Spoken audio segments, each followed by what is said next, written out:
Welcome to The Snap with Alexis Perry and Sydney Jones.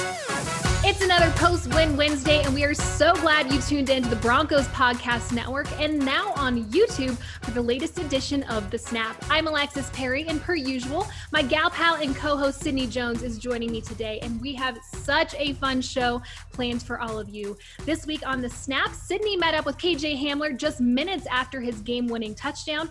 We'll hear from him, and then Mama Hamler will join us to relive her son's first career touchdown, and then a little bit later in the show, Atlanta Falcons team reporter Kelsey Conway will hop on to help us preview the Broncos Week 9 matchup against the Falcons. Yeah, Alexis, definitely a jam-packed show, and it's going to be a really fun one. But first, before we get into all of that, today's first segment of The Snap is going to be the Quick Snap. In case you guys missed it yesterday morning, news broke that President and CEO Joe Ellis, as well as President of Football Operations and General Manager John Elway, both tested positive for COVID-19. Now, the team is confident that both cases came from outside the facility, but just in case, the coaching staff is continuing to prepare for this week's matchup against the Falcons remotely. You know, better safe than sorry there, Alexis. Yeah, for sure. I'm just so happy to hear that they're both experiencing just mild symptoms and the number of close contacts were minimal. But these positive tests come just days after defensive coordinator DENvsATL and offensive line coach Mike Munchak watched the Broncos beat the Chargers from home due to COVID-19 protocol. So it really is a nerve-wracking time, and I know we'll just continue to wake up looking for a Schefter tweet confirming that there are no more cases coming out of UCL Training Center as this week of preparation continues to unfold. Most definitely, Alexis. I feel like I've been doing that every single day since the season started. But like you said, fingers crossed that there's no more cases. And as always, to stay up to date, you guys can check out DenverBroncos.com for the latest news out of UC Health Training Center. All right, that was your quick snap for today. But for now, let's move along to Sunday's huge win over the Chargers, a divisional win the Broncos certainly needed. Oh my gosh, a huge win, not only in terms of this team's record, they're now 3-4 as they continue to fight to get back to 500 at the halfway point of the season, but it was really huge in terms of confidence as they move forward. After clawing their way back from a 21-point deficit, their 31-30 win over the Chargers is now tied for the fourth biggest comeback in franchise history and just their second walk-off ever. The Broncos are now winners of 3 of their last 4 games, and they're just a game and a half out of a playoff spot. So yes, Sydney, I am saying they have a chance. I love the optimism, Alexis, and I'm right there with you. I mean, like you said, such a homer. I know, we really are. But that's okay. I mean, like you said, they've won 3 out of their last 4 games, and that one loss was to the reigning Super Bowl champs. I mean, come on. And they were nearly in a blizzard. I'm kind of biased because I'm from Florida. I know it wasn't really a blizzard, but you can't really be mad about that loss. So all of you naysayers out there, I don't want to hear it anymore. The season's only going to go up from here. Yeah, I do have to say, Sydney, it was just like a cold Colorado day. That was not a blizzard. It was freezing though, and it snowed all day long. Gosh, you're going to get over it. Eventually, we're all going to thaw out from that one. But this was such a big win for this team, like we said, in terms of confidence as well. But you think of who they did it without. You know, Drew Lock mentioned post-game some of the guys who were on the field for that final drive and the years, you know, rookie, second-year guys. What does that say about this team? Well, Alexis, you know, I think it says a lot, but first and foremost, I think it speaks volumes to this team's resilience. The Broncos had a really, really rough first half in which they couldn't really get going on offense at all. You know, they punted 5 of their 6 first half possessions. Locke finished the first half just completing, I think, 9 of 15 passes for just over 50 yards. And not to mention Phillip Lindsay and Melvin Gordon only combined for 3 yards on just 6 carries. But Alexis, they didn't give up. And after trailing by 21 points in the third, Drew Lock really rallied this team. He had a near perfect fourth quarter, completing 14 of 18 passes for 155 yards, 3 touchdowns, and no interceptions. You know, and that was after the media absolutely tore him apart for most of the game, questioning whether he should be benched or not. So I think he responded and proved that he could step up in a huge moment for this team and get the win. Well, it is time now to hand out some well-deserved snaps this week. For those of you who might not know, snaps here on The Snap are like our game balls. So there are a lot of guys to choose from this week. Sydney, who are your snaps going to this week? Yeah, this one was hard, Alexis, because like you said, so many guys to choose from. But I'm going to have to go with Phillip Lindsay here, simply because I think he's the reason the Broncos won on Sunday. I said it. Yep. I truly believe he was the reason the Broncos won, because the Broncos were down by 21 points in the third, like I mentioned earlier, and couldn't get anything going on offense. And then all of a sudden, Phillip Lindsay breaks free for that 55-yard touchdown. He was shot out of a cannon. Seriously.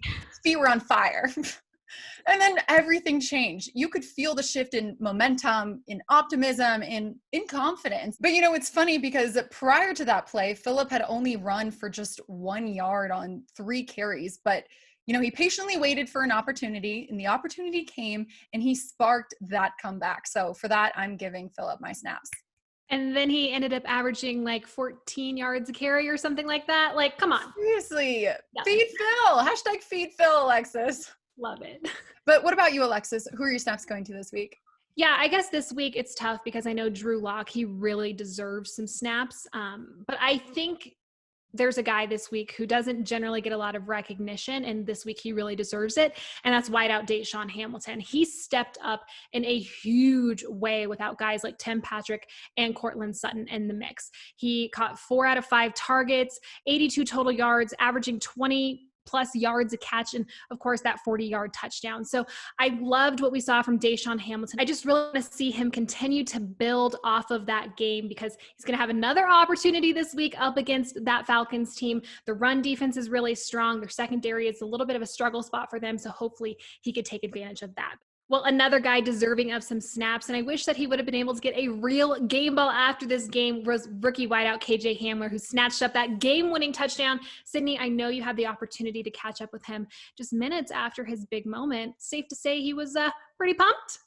Heck yeah, he was, Alexis, as was I. It was funny.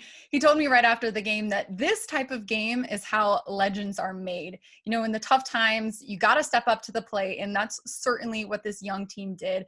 He also said he was trying to catch his breath still. I think he might have been in shock. Yeah, he was gassed, I think. I'm sure. Okay, well, let's go ahead and listen into that full interview now. First win at home for you guys this season, and one heck of a way to be a division rival. First off, KJ, how are you feeling? How hype was it in the locker room after the game? It was, I'm feeling, I just can't thank, just got to thank God for that one. He gave us the strength and the power just to, go out there and still fight and compete, just being down 3 to 24 and a half, that's, from coming back from that, a lot of teams don't do that. That's very hard to do. So, just still trying to catch my breath a little bit because I'm still tired, but, just amazing how we fought as a team. Everybody did their part, and, we came out with a dub. Yeah, you said it. You guys were down by 21 points in the third quarter, and then Phillip Lindsay had that 55-yard touchdown, and the momentum really shifted after that. What kind of clicked for you guys on offense there? That, I think that what clicked was just, we got a lot of time left. We got a lot of time, and we can make a lot of plays. There's a lot of more game left. We didn't want to just, I don't think nobody wants to just give up at that time, and I think this is what we're all here to do. This is what the Broncos drafted us to do, to make plays and come out tough situations. Like I said, I think this is how legends are made. When tough times come, you got to step up to the plate. And, for us being a young group, I don't think that's an excuse. I think we got all the talent in this room to compete with anybody in the league. So, I'm proud of everybody. Very happy for everybody, and it was just amazing how we fought. Well, I know Broncos country is definitely proud of you guys. KJ, let's talk about that game-winning touchdown you had. Your first NFL touchdown in one heck of a first career touchdown. What was going through your head in that moment? To be honest, just make sure I secure the ball. That was the main thing, just make sure I secure the ball. And then I looked at the ref, and I seen his hands go up. And I'm like, oh, man, all I could do is just smile, and I was just getting tackled by all the guys. It was an amazing moment, coach called great plays, coming out the second half, driving the ball a lot, and, we fought. I think that's what is gonna make us, gain more momentum as we, play these next few games that we have. So, just got to build from there. Yeah. What does this win mean for you guys and for this season? How does you take this momentum and kind of turn the season around from here on? Yeah, I think it just shows us how much we're capable of, just just like how we stuck together, and you know how as a family, you know, we kept each other uplifted. And you know that's a big thing. That's a big part of a team that you need. You need that, you know, that brotherhood, that bond. And you know, I think that we have that. And you know, I think that was the main reason we came out with a win today. Yep, I agree. Thanks so much, KJ, for your time, and congrats on the win. Thank you. Appreciate you. Well, now joining us here on the Snap, the woman KJ forgot to thank post-game, but we all know he is so grateful for her 21 years of support. His mother, Tonya Hamler, otherwise known as Mama Hamler. You were actually the very first person that I thought of when KJ caught that 1-yard pass from Drew Lock, because I knew that you had to be absolutely losing your mind. Not only was it his first career touchdown, but it was his first ever game winner. Take us through that moment for you guys. So I wasn't at the game. His dad was actually there. I wasn't there. I was at home. I was watching the game, and this is probably the most unhumane Mama Hamler moment of my life. I actually had fell asleep. Yes. I feel so bad. I really and truly do. I feel like the worst mom ever. But I did. I watched it till halftime, and of course, you know, it was 24-3, and I was frustrated. I was just like, oh my God, what is going on? And because I work midnights, and I was like, oh my God. I laid up here and I tried to watch it, and then a girlfriend of mine, I think she called me around about third quarter, and she was like, you know, are you watching it? And I was like, I'm laying here. I said, I'm just kind of like, you know, in a zone, really not, you know, really paying attention. I said, but it is kind of on, but kind of not. So I'm just kind of laying here, kind of, you know, kind of taking a nap, not really listening to it, whatever. And it's so funny because I must have like seriously like dozed off. Either I heard it in my head, but I dreamed that he had scored the winning touchdown. And it was the most kind of surreal moment. And so I woke up like the game probably had just ended. My husband had called me 4 times because he was there. And I woke up to like 45 text messages. And I was like, what in the world's going on? What in the world's going on? And I instantly called a friend back, and he was like, please tell me you're screaming. And I was like, what happened? And he was like, he scored the winning touchdown. And I was like, oh my God, I literally just dreamed this. I don't know if I heard it, like, but I dreamed it. I swear I dreamed it. And I instantly got on Twitter and just started playing it back. And I was just, because I was here by myself, I was kind of like an awe, teary-eyed, just crying, because I know for him, it was an awesome and surreal moment for him. And I know he needed that. So like you said, after the Chiefs game, you know, they, you know, just the whole momentum of the game. And I was just like, oh my God, I know he is just in 7th heaven right now. So 7th heaven. Then I finally called my husband back. Like, he was like, you were asleep, weren't you? You were asleep. And I was like, Like, I work late. Right, I work late. He know me. He know me also. He's like, I knew when I called, you were asleep. And I was like, yeah, I was asleep. But you know what? To see it when I saw it again, because I watched it 100 times. I went to work and watched it 100 times.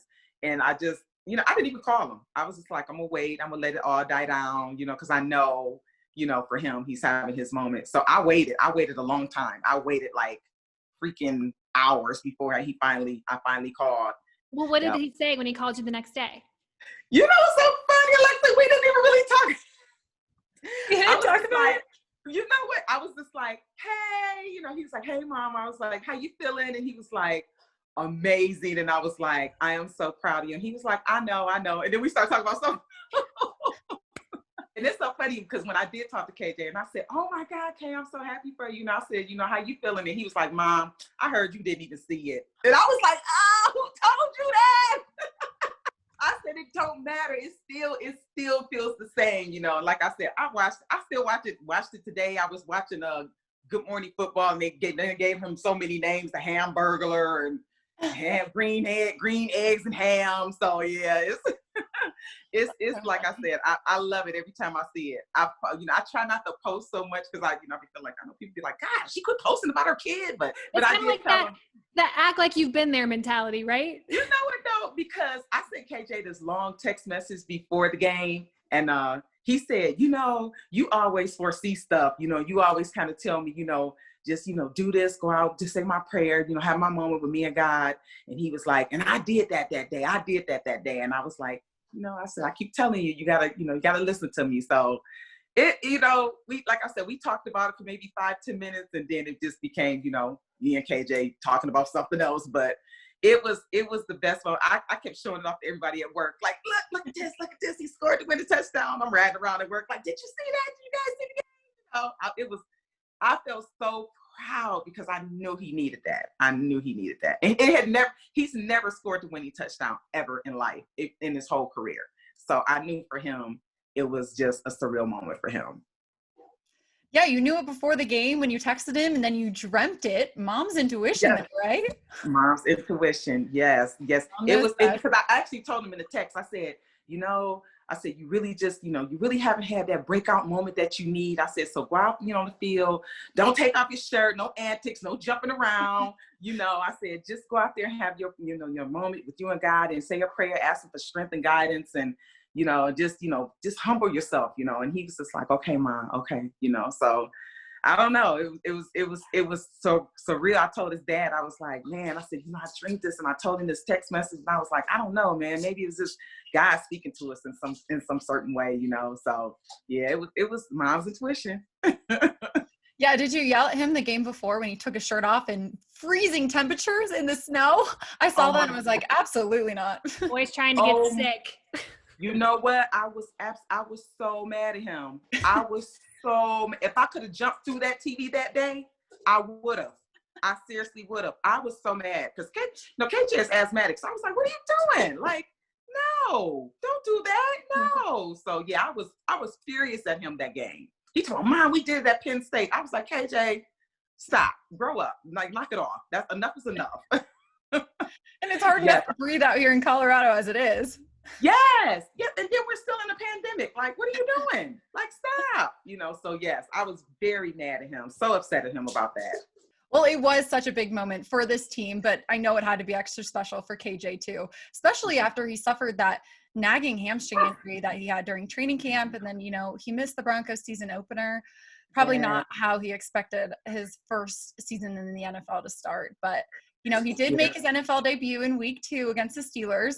How excited were you that game to see him in his first NFL game? And kind of how much did it mean to you to see all his hard work come to fruition in the NFL? Well, it's so funny because KJ always faced some type of adversity, even from high school, even like, everybody knows the story about how we went to IMG. He tore his ACL the first game. Just even at Penn State, he didn't get, he had the red shirt, so it was, with the hamstring, I was just like, I actually wanted him to wait another game. I was like, just wait, just, totally let it heal. We've never had hamstring issues. I'm sorry if you hear my dog. She's playing. Is that Denver? That is Denver. Yes, that is. Her name is Denver? Yeah. That was the Mother's Day gift, correct? That was the Mother's Day gift. Yes. He ran around here with his little treat ball. So yeah, so I was excited. I actually wanted him to wait, before, playing the Steelers game, but I understood, he was like, Mom, I'm ready. And I was like, are you sure? Wait another game, give it another week. Because like I said, I know these hamstrings can be tricky. The slightest little twitch, and then you're right back at square one. And I didn't want him to, rush it too soon. And, we start right back at square one. So, but when he started, I was like, okay, especially like the Steelers, because, we know a few of the players or whatever. And I was just like, oh my God, just to see him, like, all this just seems, I still feel like the same person, but I don't feel like the same person. You know what I'm saying? Like, my kid is actually in the NFL. Like, he said this at 4, like this would happen. And I was thinking like, boy, knock it off, and it really, really, really happened. So to see him live out his dream his way is, man, the first game, it was just like, oh my God, my son is really in the NFL. It's surreal. It really is. When KJ was drafted, I had the opportunity to talk to Penn State's head coach, James Franklin, who you guys know very well. Yes. And he talked a lot about how popular you and KJ's dad were at Penn State, particularly the rap videos you guys made that went viral. Can you tell us a little bit about those? What prompted you guys to start making those? Well, it started out as a joke. It was KJ's first year, and we always did something big for KJ for his birthday. And so this is the first time KJ had been away from us, for his birthday. And we were like, what are we going to do? What are we going to do? I think we were just like two just missing him parents, like, just filling in the dumps because he wasn't here. And so his dad was like, well, let's sing him happy birthday. And I was like, nah, let's do a rap. And he was like, okay, and I was like, I said, you go in the room and you do your verse, and then I'll go in the room and do my verse, and we'll put it together, and then we'll come back. So his dad did his verse, and I was like, that ain't gonna work. That ain't gonna work. I said, you be like the hype man. So he was like, okay. So that's kind of how it started out as a joke. We sent it to him. He put it on Twitter, and it just went viral. So then every year it became, let's do the, do the videos, it wasn't so much the videos, it's kind of like, yeah, let's kind of just make a birthday rap, whatever. And then I just kind of added on each year, trying to make it, even more interesting. But yeah, we became like the singing Hamler parents every time at Penn State. That's those parents, those are the parents, those are the parents. So it was awesome. You guys have made so many raps at Penn State. Are we going to see one now that KJ's in Denver? I was hoping maybe you would have one for his game-winning touchdown, maybe. Oh my God. You know what? I was just, because I felt like, oh my God, he's 21, he's kind of older now, like, I don't want the team to freaking haze him about the video. Like, your mom makes you rap videos, me and Drew Lock have a rap, battle. Like, no, like, I don't know. I have to really, really give it some thought. Cause I was just like, it was fun when he was younger, but now that he's a little older, I'm like, I don't want him to be mocking, laughing at him. Okay, but that's a really good idea. The Drew Lock, Mama Hamler. Oh my God! No. I'm not gonna lie. I think you would win. No, I wouldn't. I see him. Drew Lock got skills. No, I see him. Look, he got some skills. No, he would get me for sure. No, he would most definitely get me. I'm not that good at it, believe me. It takes me weeks to throw this stuff together. Speaking of ways that you've gone viral, I mean, your appearance on ESPN's Hey Rookie, Welcome to the NFL. You were the most lovable person on that entire show. Well, we all love KJ because of it too. I mean, everybody in Broncos country absolutely fell in love with you. And it was so fun watching you motivate and support KJ throughout his draft process. So what was Hey Rookie like for your entire family? It's so funny because, like I said, the NFL reached out to us, and because it was COVID, they were just like, well, this didn't go as they had planned, of course, because of course they were supposed to do the segment live with them. And so they were like, well, when he's working out and if he's cooking or if he's doing this, can you just tape it? And I was like, okay. At the time, his dad had just came in from Atlanta, and they had like a COVID issue. So his dad was quarantined for 14 days. So he was in, one part of the house and we were in another. And so I just started videoing like every little moment. Like, if KJ was like, Mom, I'm going to go run the hills. And I was like, oh, I'm going to go tape you. I'm going to video you, So that's how it kind of, became if he was working out or doing a jug machine, I just taped him anytime we was in the house. I was just like, he's like, Mom, make me a smoothie. I was like, okay, I'm going to video it, So I video like so much little moments, not even thinking, she was going to use all this, just giving her something, just a little bit here and there. And she was just like, I love it. Then it became like, hey, what are you guys doing today? And I was like, probably this. And she's like, video it, So that's how it all came to par, And me and KJ's personality are so much alike. I'm like that fun mom, that crazy mom. So, I tried to make it not so dull, but kind of fun at the same time. So that's how that came apart. But so supportive at the same time. Like, how are you still motivating him from afar this season? You know what? Like, I tell him, like, your body is everything right now. You have to literally take care of your body to last in this league. So I'm always pushing him. And even his dad was like, buy this and do this and, make sure you get this and go to the acupuncture and get cupping and get this. And I'm like, yeah, make sure you do that. Make sure you take your vitamins. And, so I'm always, I can honestly say we're always, really on him to make sure, I'm like, make sure you take your asthma meds, you've been to the allergist, just, making him understand that this is a business now, you know what I'm saying? So your body is the most important thing in this process, and your health. So you got to stay healthy, and you got to stay, make sure you're eating right, and not filling your body up with all this mess. I watch like, Ocho Cinco and Brandon Marshall, and, I just watch all these, like the I Am Athlete. I watch this podcast them all the time, and I listen to them guys, how they lasted so long in the league, so I try to take heed to that. I send him videos of different stuff, for him to mimic, and just the things you need to do to to last, because the NFL is short lived. You gotta take care of your body. So yeah, I'm like that. Let's go, mom. We love it. Now, I know you mentioned your husband was able to come to the game on Sunday, but Yes. have you been able to come out here at all? Do you plan on coming out for any of the I'm games? planning on coming. I'm planning on, see, I was out there when KJ first moved out there. I was out there for 3 months. So I'm like, you know, I got to get back to work. So I had to come back and work a little bit. So I told him, I said, I'm gonna probably get out there the end of this month, the game. I'm thinking about coming to the, I know his dad, I think, is going to the Vegas game. And then I'm actually planning on I'm probably going to go to the Carolina game. And then I'm going to come out there in Denver in December. I don't know if the way I saw it snowing at 16 degrees, I don't know if I'm going to actually make the game, but I might be out there. I was going to say, December is a dangerous month to come. I know. That's a dangerous month. And, you know, the way everything fell with COVID, it's, you know, it kind of started so late in the season. You know, it's kind of hard, you know, with everything going on. But, yeah, I'm going to most definitely make it out there. But, you know, I'm just like, I actually enjoy watching it from TV because I'm a scary mom. For me to see it on TV is a lot better for me. I handled it a lot better. So. Well, hopefully we'll have one of those like 70-degree December days for you when you're here. Yes, because y'all weather is so up and down. I'm like, are you serious? So bipolar. On Sunday and 60 on Tuesday? What? Mama Hamler, we cannot wait for you to come out here for a game at Empower Field at Mile High, especially when it's full. Nothing like 76,000 people creating some of that Mile High thunder. We're so excited for you to experience that. Yes, I can't wait to experience that for sure. For sure. We got long look. This not a race, this is a journey. So we got a long road ahead of us. So yes, for sure. Well, thank you so much for joining us today. Thank you too. Thank you. Hopefully, KJ will find the end zone again this week as the Broncos head down to hot Atlanta to face the Falcons. So, to help us get a better idea of what we can expect this week as these teams go head-to-head for the very first time since 2016, it's Falcons digital content producer and team reporter Kelsey Conway. Kelsey, thank you so much for joining us here today. Thanks so much for having me on. It's so much fun to chat with you guys. While I will say I wish we were doing this over tea in London, but this will have to do. Yes, I was just going to say, how did this end up happening? COVID-19, obviously, but what a heartbreak, huh, Sid? It really is. I was stoked to go to London.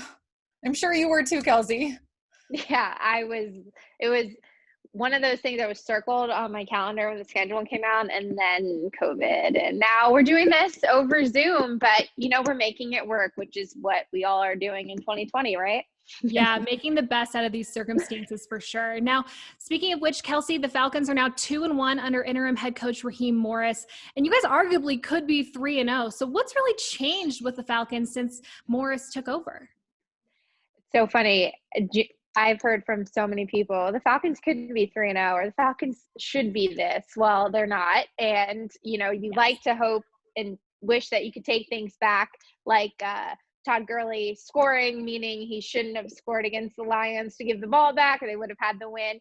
But I think what's changed is they're playing much better on defense. The first 5 games of the season, it was pretty rough on defense. They were allowing a ton of points and so many passing yards, and they weren't able to get to the quarterback. And recently they've been finding new ways to get to quarterbacks, whether it's blitzing linebackers or safeties. They really pressured Teddy Bridgewater last week on Thursday Night Football, and that made a big difference. And then when they're handing the ball back to the offense is, you know, making the most of their drives. They need to be better in the red zone. That's a big area of emphasis for them, but they're playing complementary football way better than they were the first 5 weeks of the season, and it's really showing up. Well, you mentioned blitzing Teddy Bridgewater. That worked really well on Thursday Night Football. What else worked so well for the Falcons in order to get your second win of the season? Them starting the game fast. The first couple games for the Falcons, they dug themselves some pretty big holes, or they were up and they couldn't hold the lead, which is another thing that was a big deal for the Falcons, is can they hold a lead? You get to the fourth quarter and you'd see the fans just like clenching, like, can we do this? And they weren't able to do. So I think they've just been able to play a full 4 quarters of football. And the 2 wins that they've had versus the Vikings, they started off the game on fire against the Vikings. The offense really carried the team there. And then on defense, they've also been getting some interceptions. In the 2 wins, they've had an interception, which is something they weren't doing at the beginning of the season. So I really think it's just been about them playing for a full 4 quarters, which you're probably looking at me like, shouldn't they be doing that every week? Well, they weren't, but now they are. So we're hoping that that trend continues. Well, Kelsey, the Falcons will continue to try and build some of that momentum this Sunday as they host the Broncos. And it's going to be a really tough matchup for our defense going up against Matt Ryan, who, as you know, leads the league in passing yards. What kind of challenge do you think he's going to create for this Broncos defense on Sunday? Yeah, this is such a unique matchup because we don't play the Broncos a lot. So when you're looking at the matchups all over the field, I was doing some homework on the Broncos earlier. I had to go to the depth chart, of course, on DENvsATL. But I think the Broncos with Justin Simmons have a really good secondary, and I think it'll be a really good matchup because Matt Ryan and his receivers with Julio Jones healthy now. We don't know about Calvin Ridley. We'll find out later on this week if he'll be able to go. But if it's not him, they have Russell Gage, and they also have Hayden Hurst as a tight end. And Matt Ryan has been really good this year at distributing the ball to a number of different guys in any way. If they shut down Julio, it's Hayden Hurst's day to shine. If they shut down Calvin Ridley, it's Russell Gage's, day to shine. They've actually had games where 3 receivers have had over 100 receiving yards, which is just crazy. But the offensive line has also been really, really good for Matt, which has been something the Falcons haven't really had the last 2 years. So I think all of that combined has really opened things up for Matt in the passing offense. And knowing Dirk Cutter, he gives a lot of opportunities to Matt to throw the ball down the field. Yeah, you mentioned the Broncos secondary earlier. AJ Boye is currently going through concussion protocol right now. And, if he isn't cleared for Sunday, the Broncos secondary, I think, is really going to struggle going up against Julio Jones, who's extremely hard to match up against anyways. What type of threat do you think Julio will pose against maybe a young cornerback such as Michael Ojemudia? Well, it's not just the Broncos that are trying to figure out how to defend Julio Jones. I mean, he'll be a future Hall of Famer. I think, and I'm not just biased, but I think when you look at all of what makes a receiver great, his physical skill, his maturity, he's got the size and the speed, while there's some receivers that only have the speed. Julio has everything. And I think what the Broncos will try to do, of course, is take Julio away, especially in the red zone. But the issue with that is the Falcons have a couple other really good receivers that can really make them pay. And we've seen teams try to take Julio away, but it doesn't really matter. But if you let Julio kind of get going early on in the game, he can wreck the game. So I think the Broncos will try and limit him early on in the game to maybe get in his head a little bit. Yeah, and we've seen Julio wreck the game, like you mentioned, many times. So hopefully on Thursday, exactly. Let's talk about the ground game a little bit, Kelsey. Todd Gurley and Melvin Gordon were both drafted a few picks apart back in 2015, and now they're in their first year with their new teams. Tell me a little bit about what type of addition Todd Gurley has been to the Falcons offense this season. Well, the biggest impact Todd Gurley has been in the red zone, which I think everyone expected. He obviously has been dealing with some lingering knee issues over the last couple of years, so no one really knew how many carries Todd was going to be able to get in a game. But regardless of if it's 15, 17, 20, or even less than that, he's making the most of his carries, especially in the red zone. It's like he gets in the red zone and you just see his eyes light up and he just smells, hey, I'm going to get a touchdown. So that's been really fun to watch because it's been a really long time since the Falcons have had someone they can just hand the ball off to and punch it in the end zone. But like you said, both the running backs in this game have a lot to prove because through their career, they came out of college, really highly regarded, and their careers have kind of just, had some ups and downs. So I think both, are really trying to make the most of their opportunities with these new teams. Yeah, it kind of seems like Todd Gurley's like a shark when he smells blood in the water there in the red zone. But it was actually Brian Hill who led the team in rushing yards against the Panthers on Thursday night. What do you like about that duo of Gurley and Hill? Well, I like that they have a duo for the first time in a while. Like when the Falcons went to the Super Bowl, it was largely because of the production of Devontae Freeman and Tevin Coleman. Tevin Coleman's obviously now with the 49ers and Devontae Freeman is with the Giants, but their ability to mix things up and having two people carry the load and not just being so one-dimensional, I think has really been when the Falcons offense has been at its best. And they're obviously not the 2016 version of themselves, but you see a little bit of it because they both are such different players. Brian Hill's a little bit smaller and faster and can carry a little bit more of the weight than Todd Gurley, and he's willing to do all the dirty work to get the Falcons down into the red zone, and then they hand it off to Todd Gurley, and you hope it's 6 points. Only when they're not playing the Lions with 2 minutes to go, but I really just like to forget about that moment. So well, something that we're trying not to forget about is the Broncos' big comeback win over the Chargers this past Sunday, 31-30. It was an absolute highlight. I know you tweeted after the game like, oh man, I really hope that doesn't happen. What's your guys' overall impression of Drew Lock and this Broncos offense right now? Well, I will say that is nothing against Drew Lock. I'm saying that simply because there's just been too many times where the Falcons have let opponents back into games, like just like Drew Lock did. You know, I'm sitting there watching the Chargers and I'm saying to myself, oh my gosh, Chargers fans, I know exactly how you feel. Chargers reporters, I know how this feels. You write your game story and you're like, all right, this is how the game's going to go. And then with 2 minutes to go, it's out the window.